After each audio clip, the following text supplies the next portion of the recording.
Assalamualaikum warahmatullahi wabarakatuh. Halo teman-teman semuanya, semoga hari ini penuh berkah dan kebahagiaan untuk kalian. Terima kasih sudah hadir di video ini. Sebelum kita mulai, saya doakan semoga kalian selalu diberikan kesehatan, kelancaran dalam setiap urusan, dan rezeki yang melimpah. Yuk kita sama-sama belajar dan berbagi inspirasi hari ini. Jangan lupa untuk subscribe dan share video ini agar kita terus berbagi kebaikan dan inspirasi setiap harinya.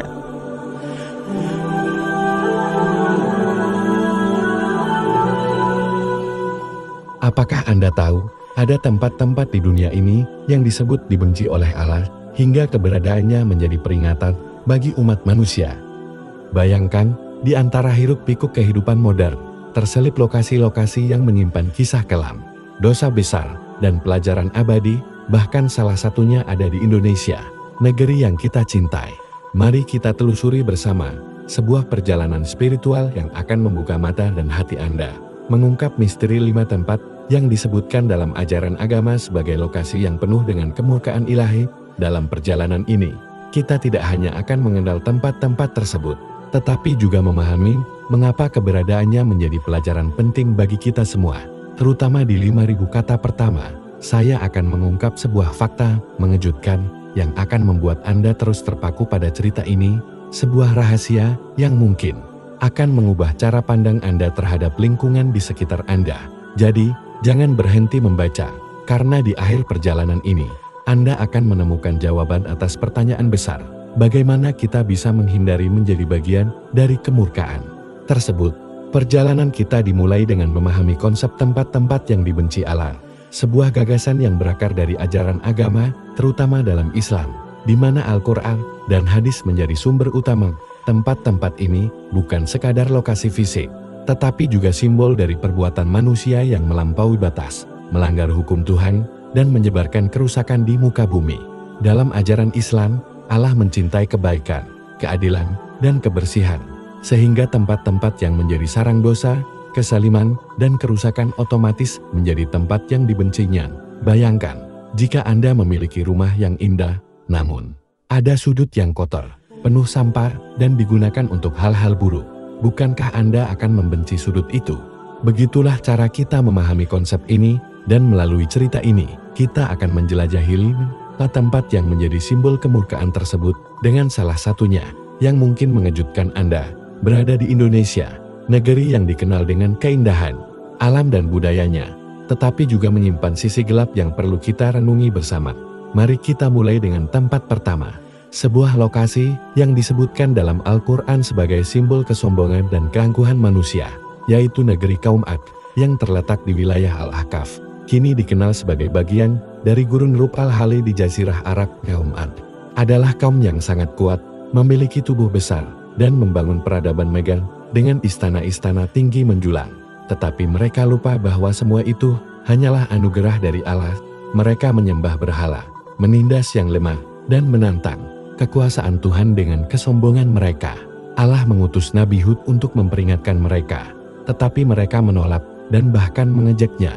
Akibatnya, Allah menurunkan azab berupa angin kencang yang menghancurkan seluruh peradaban mereka, menyisakan puing-puing yang kini terkubur di bawah pasir gurun. Bayangkan, sebuah kota megah yang dulunya penuh dengan kehidupan, kini hanya menjadi bisikan angin di tengah gurun yang sunyi. Sebuah peringatan abadi bahwa kesombongan hanya akan membawa kehancuran. Tempat ini, Al-Ahqaf, menjadi salah satu tempat yang dibenci Allah, karena di sanalah dosa besar kesombongan manusia mencapai puncaknya, dan hingga kini, gurun itu tetap menjadi saksi bisu atas kemurkaan ilahi. Kita berpindah ke tempat kedua, sebuah kota yang namanya mungkin sudah tidak asing lagi di telinga Anda, yaitu Sodom dan Gomora, yang terletak di wilayah yang kini menjadi bagian dari Laut Mati, di perbatasan antara Yordania dan Israel. Kota-kota ini dikenal dalam kitab suci berbagai agama, termasuk Al-Quran, sebagai tempat di mana kaum Nabi Lut melakukan dosa besar, yaitu perbuatan homoseksual, perampokan, dan segala bentuk kemungkaran. Bayangkan sebuah masyarakat yang telah kehilangan akal sehat dan moral, di mana orang-orang tidak lagi menghormati hukum Tuhan maupun hukum kemanusiaan. Nabi Lut berulang kali memperingatkan mereka, tetapi mereka justru menantangnya dan bahkan mengancam akan mengusirnya. Akhirnya, Allah menurunkan azab berupa hujan batu dan gempa bumi yang menghancurkan seluruh kota, membalikkan tanahnya dan menenggelamkannya ke dalam bumi. Kini, wilayah itu menjadi laut mati, sebuah danau dengan kadar garam sangat tinggi sehingga tidak ada makhluk hidup yang bisa bertahan di dalamnya. Sebuah simbol dari kehancuran total akibat dosa besar. Tempat ini menjadi salah satu yang dibenci Allah, karena di sanalah manusia melampaui batas kemanusiaan, dan hingga kini, laut mati menjadi pengingat akan pentingnya menjaga moral dan ketaatan kepada Tuhan. Sekarang, kita sampai pada tempat ketiga. Sebuah lokasi yang mungkin lebih dekat dengan kehidupan sehari-hari kita, yaitu pasar yang penuh dengan kecurangan. Dalam ajaran Islam, pasar adalah tempat yang dibenci Allah, jika di dalamnya terjadi penipuan, riba, sumpah palsu, dan segala bentuk kecurangan. Bayangkan sebuah pasar yang ramai, di mana pedagang menipu pembeli dengan timbangan yang tidak jujur, menjual barang cacat dengan harga tinggi, atau berjanji dengan sumpah palsu untuk menarik keuntungan. Rasulullah SAW pernah bersabda bahwa pasar adalah tempat yang paling dibenci Allah jika penuh dengan dosa, tetapi juga bisa menjadi tempat yang paling dicintai jika di dalamnya terjadi kejujuran dan keadilan. Tempat ini tidak terbatas pada satu lokasi fisik, tetapi bisa ada di mana saja, termasuk di kota-kota besar di seluruh dunia. Namun, untuk membuat cerita ini lebih relevan, bayangkan sebuah pasar tradisional di sebuah kota besar di Indonesia, di mana praktik-praktik curang seperti ini masih sering terjadi. Pasar ini menjadi simbol dari bagaimana manusia bisa jatuh ke dalam dosa hanya demi keuntungan duniawi, dan mengapa tempat seperti ini menjadi salah satu yang dibenci Allah. Kita melangkah ke tempat keempat, sebuah lokasi yang mungkin sering kita jumpai tanpa menyadari betapa besar dampaknya, yaitu tempat perjudian dan hiburan yang penuh dengan kemaksiatan. Dalam ajaran Islam, perjudian, minuman keras, dan segala bentuk hiburan yang melalaikan manusia dari mengingat Allah adalah perbuatan yang dilarang keras. Bayangkan sebuah kasino megah atau klub malam yang penuh dengan lampu warna-warni, mana orang-orang menghabiskan uang mereka untuk berjudi, mabuk, dan melakukan perbuatan dosa lainnya. Tempat seperti ini menjadi sarang setan, di mana manusia kehilangan akal sehat, keluarga hancur, dan moral runtuh.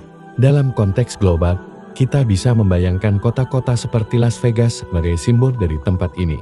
Tetapi jangan salah, tempat seperti ini juga ada di berbagai belahan dunia, termasuk di Indonesia, meskipun dalam bentuk yang lebih tersembunyi, seperti perjudian ilegal atau tempat hiburan malam yang melanggar norma agama dan sosial.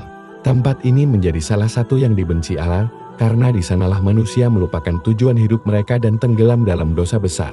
Dan sekarang, kita sampai pada tempat kelima, sebuah lokasi yang mungkin akan mengejutkan Anda, karena tempat ini ada di Indonesia, negeri yang kita cinta, tetapi juga menyimpan sisi gelap yang perlu kita renungi bersama. Tempat ini adalah kawasan yang dikenal sebagai pusat pelacuran dan perdagangan manusia, sebuah dosa besar yang tidak hanya melanggar hukum Tuhan, tetapi juga hukum kemanusiaan. Untuk membuat cerita ini lebih nyata, mari kita bayangkan sebuah kawasan di salah satu kota besar di Indonesia, misalnya sebuah daerah yang kita sebut sebagai Kampung Merah, sebuah nama samaran untuk melindungi identitas, tetapi mencerminkan realitas yang ada.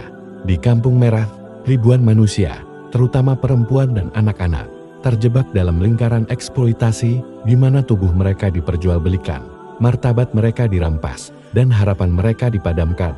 Bayangkan sebuah jalan sempit yang dipenuhi lampu redup, di mana setiap malam, suara tawa palsu dan tangisan batin bercampur menjadi satu. Sebuah tempat yang menjadi simbol dari kezaliman manusia terhadap manusia lainnya. Dalam ajaran Islam, pelacuran dan perdagangan manusia adalah dosa besar, dan tempat yang menjadi sarang dosa ini otomatis menjadi tempat yang dibenci Allah. Sekarang, kita sampai pada bagian penting dari cerita ini, sebuah fakta mengejutkan yang akan membuat Anda terus terpaku pada perjalanan ini, dan inilah yang saya janjikan di awal. Sebuah rahasia yang mungkin akan mengubah cara pandang Anda terhadap lingkungan di sekitar Anda. Tahukah Anda bahwa Kampung Merah, tempat kelima yang kita bicarakan, bukan hanya sekadar lokasi fisik, tetapi juga simbol dari kegagalan kita sebagai masyarakat. Fakta mengejutkan ini adalah bahwa tempat seperti Kampung Merah tidak akan pernah ada tanpa adanya permintaan, dan permintaan itu datang dari kita, masyarakat luas, baik secara langsung maupun tidak langsung. setiap kali seseorang mengunjungi tempat seperti ini, setiap kali kita menutup mata terhadap eksploitasi yang terjadi, setiap kali kita gagal melindungi yang lemah, kita turut berkontribusi pada keberadaan tempat yang dibenci Allah ini. Dan yang lebih mengejutkan lagi, tempat seperti Kampung Merah bukanlah fenomena baru, tetapi telah ada selama puluhan tahun, bahkan mungkin ratusan tahun, di berbagai belahan dunia, termasuk di Indonesia, dan hingga kini, meskipun ada upaya untuk menutupnya, tempat seperti ini terus bermunculan kembali, seperti jamur di musim hujan, karena akar masalahnya, yaitu kemiskinan, ketidakadilan, dan kebobrokan moral, belum pernah benar-benar diselesaikan. Inilah mengapa cerita ini penting, karena melalui pemahaman tentang tempat-tempat yang dibenci Allah, kita diajak untuk introspeksi, untuk bertanya pada diri sendiri, apakah kita, secara tidak sadar, telah menjadi bagian dari masalah ini, dan bagaimana kita bisa menjadi bagian dari solusi? Sekarang, setelah kita menjelajahi kelima tempat tersebut, mari kita renungkan lebih dalam tentang pelajaran yang bisa kita ambil dari masing-masing lokasi. Kembali ke negeri kaum Ad, kita belajar bahwa kesombongan adalah akar dari kehancuran, bahwa tidak peduli seberapa kuat atau maju sebuah peradaban, jika mereka melupakan Tuhan, mereka akan hancur. Dari Sodom dan Gomora, kita belajar bahwa moral adalah pondasi sebuah masyarakat, dan ketika moral runtuh, kehancuran total tidak bisa dihindari. Dari pasar yang penuh kecurangan, kita belajar bahwa kejujuran adalah nilai yang harus kita junjung tinggi, bahkan dalam urusan duniawi seperti perdagangan. Dari tempat perjudian dan hiburan yang penuh kemaksiatan, kita belajar bahwa melalaikan Tuhan demi kesenangan sesaat hanya akan membawa kita pada kehancuran, baik di dunia maupun di akhirat. Dan dari Kampung Merah, kita belajar bahwa kezaliman terhadap sesama manusia adalah dosa besar, dan bahwa kita semua memiliki tanggung jawab untuk melindungi yang lemah dan menegakkan keadilan. Namun, cerita ini tidak berhenti pada pelajaran saja, karena perjalanan kita belum selesai. Kita masih harus menjawab pertanyaan besar yang saya ajukan di awal, yaitu bagaimana kita bisa menghindari menjadi bagian dari kemurkaan tersebut. Jawabannya terletak pada tindakan kita sehari-hari, pada pilihan-pilihan kecil yang kita buat setiap hari. Bayangkan, jika setiap dari kita memilih untuk hidup jujur, menjauhi dosa, dan membantu mereka yang membutuhkan, maka tempat-tempat yang dibenci Allah ini tidak akan pernah ada. Misalnya, jika kita menolak untuk terlibat dalam kecurangan di pasar, maka pasar akan menjadi tempat yang dicintai Allah. Jika kita menolak untuk mengunjungi tempat perjudian atau hiburan yang penuh kemaksiatan, maka tempat seperti itu akan kehilangan daya tariknya dan akhirnya lenyap. Dan jika kita, sebagai masyarakat, bersatu untuk melawan eksploitasi di tempat seperti Kampung Merah, dengan memberikan pendidikan, pekerjaan, dan perlindungan kepada mereka yang terjebak, maka tempat seperti itu tidak akan pernah muncul kembali. Perjalanan kita hampir berakhir, tetapi sebelum kita menutup cerita ini, saya ingin mengajak Anda untuk membayangkan sebuah dunia yang berbeda, sebuah dunia di mana tempat-tempat yang dibenci Allah tidak lagi ada, sebuah dunia di mana manusia hidup dalam keadilan, kejujuran, dan ketaatan kepada Tuhan. Dunia seperti itu bukanlah mimpi, tetapi sesuatu yang bisa kita wujudkan bersama dengan langkah kecil yang kita mulai dari diri kita sendiri, keluarga kita, dan komunitas kita. Dan ingat, meskipun salah satu dari tempat yang dibenci Allah ada di Indonesia, itu bukanlah kutukan, tetapi panggilan, sebuah panggilan untuk kita bangkit, untuk kita berubah, dan untuk kita menjadikan negeri ini sebagai tempat yang dicintai Allah. Sebuah negeri yang penuh dengan kebaikan, keadilan, dan kasih sayang. Jadi, setelah mendengar cerita ini, apa yang akan Anda lakukan? Apakah Anda akan terus menutup mata, atau apakah Anda akan menjadi bagian dari perubahan? Pilihan ada di tangan Anda. Tetapi ingat, setiap langkah kecil yang Anda ambil hari ini bisa menjadi awal dari perubahan besar, sebuah perubahan yang tidak hanya akan menyelamatkan dunia ini, tetapi juga menyelamatkan kita semua dari kemurkaan ilahi. Mari kita akhiri perjalanan ini dengan doa. Semoga Allah menjauhkan kita dari tempat-tempat yang dibencinya dan menjadikan kita hamba-hamba yang selalu berada di jalan yang diridainya. Amin. Amin.